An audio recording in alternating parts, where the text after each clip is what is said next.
जुन्नर सहकारी साखर कारखाना तालुका जुन्नर याच्या साधारणतः 2-1 किलोमीटरच्या अंतरावर आपण आहोत. तर आपल्या बरोबर हे जे शेतकरी आहेत, तर आपलं नाव सांगा पहिलं.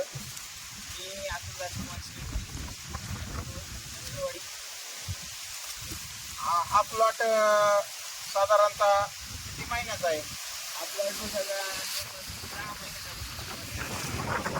आपल्या गळ्याला काढायचं का ती वाऱ्याचा ऊस जरा पडला तेव्हा आपल्याला तो प्लॉटला काढायला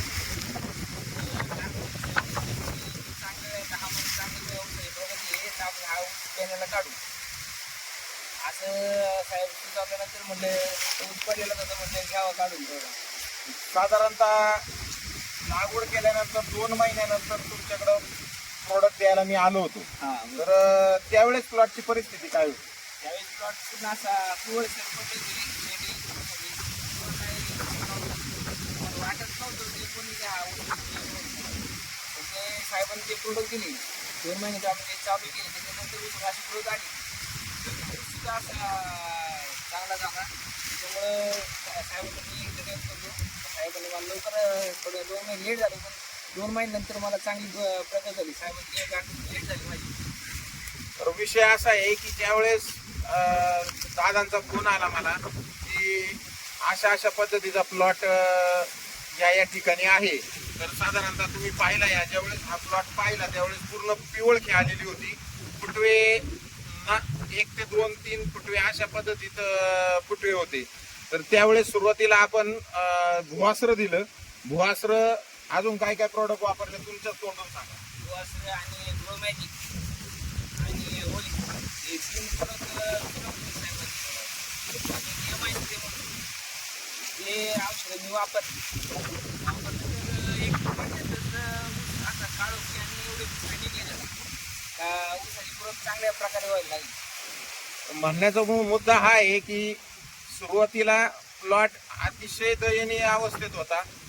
ज्यावेळेस प्लॉटला रिझल्ट दिसायला लागला त्यावेळेस तिथून पुढे त्यांना थोडीशी खात्री पटली आणि त्यांनी पूर्ण जो साधारणतः 1 एकर 5 गुंठ्याचा प्लॉट आहे, तर याला ग्रोमॅजिक, ओलिफ, MI स्प्रे, MI प्राऊड हे सर्व प्रोडक्ट त्यांनी योग्य वेळेत आणि योग्य पद्धतीने वापरले. तर 10 महिन्यांचा प्लॉट आहे. तर तुम्ही पाहू शकता साधारणतः 1 विटीच्या अंतरावर कांड, तर इकडे दाखवा, 1 विटीच्या अंतरावर कांड पडलेलं आहे आणि साधारणतः माझ्या मते एक 12 ते 15 साधारणतः डोळे असायला पाहिजे.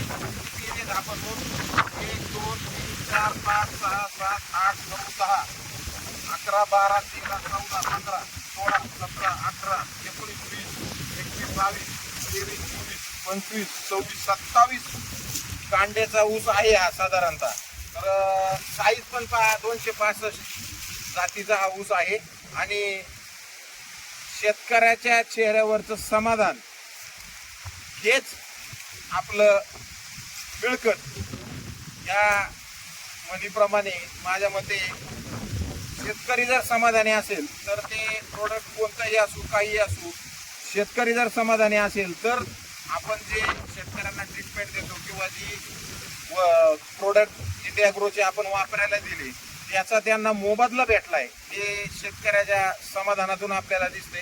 तर हे सर्व प्रोडक्ट वापरल्यानंतर तुम्ही समाधानी आहात का, किंवा तुम्ही बाकी लोकांना काय सल्ला द्याल?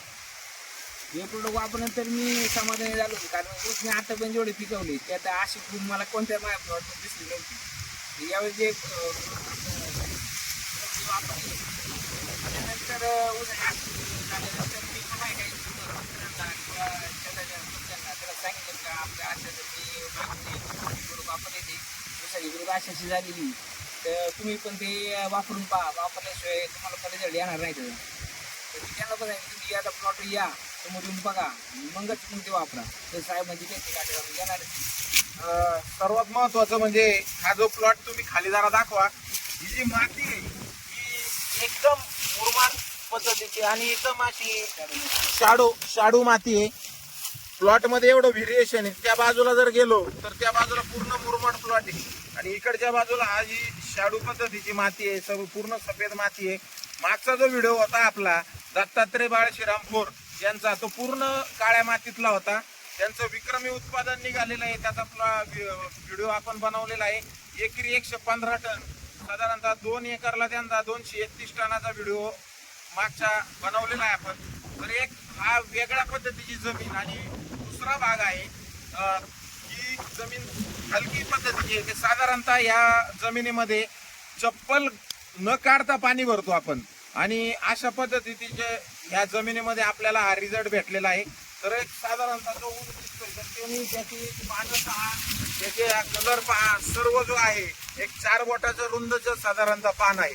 तर हे जे सर्व इंडिया ग्रो कंपनीचे प्रोडक्ट वापरल्यामुळे शेतकऱ्याला जे समाधान आणि त्याच्यातून जो आर्थिक फायदा झालेला आहे त्याच्यातून शेतकरी समाधानी तर आपण समाधानी.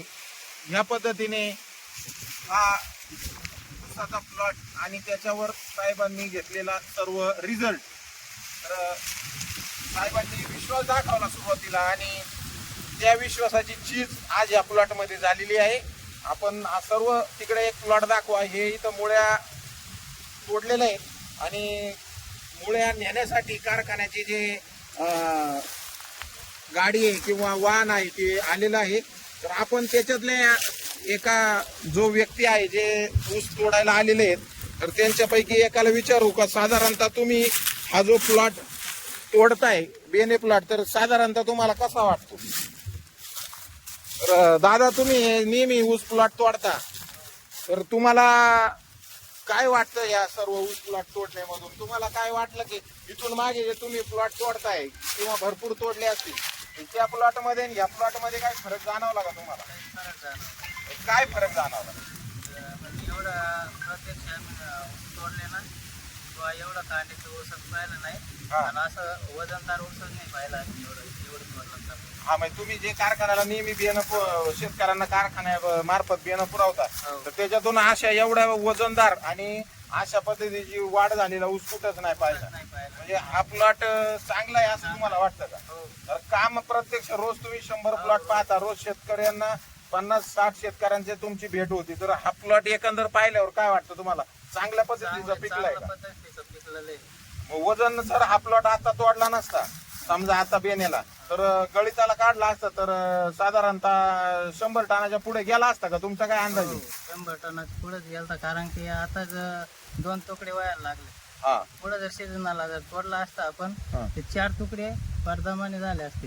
हा, म्हणजे एकरी साधारणतः 100 टनाच्या पुढे भरला असता. पुढे भरला असता. चालतं. आता हे जे माणसं आहेत ही सर्व क्षेत्रामध्ये सर्व ठिकाणी ऊस तोड काम करतात, तर यांचा जो अनुभव आहे तो शेतकऱ्यापेक्षा मोठा आहे. त्याच्यामुळे आपण प्रत्यक्ष त्यांनाच विचारलेला आहे.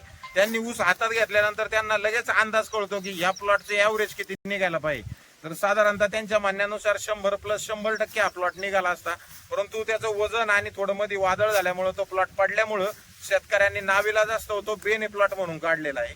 तर हे सर्व माहिती आपल्याला याच्यातून कळालेली आहे.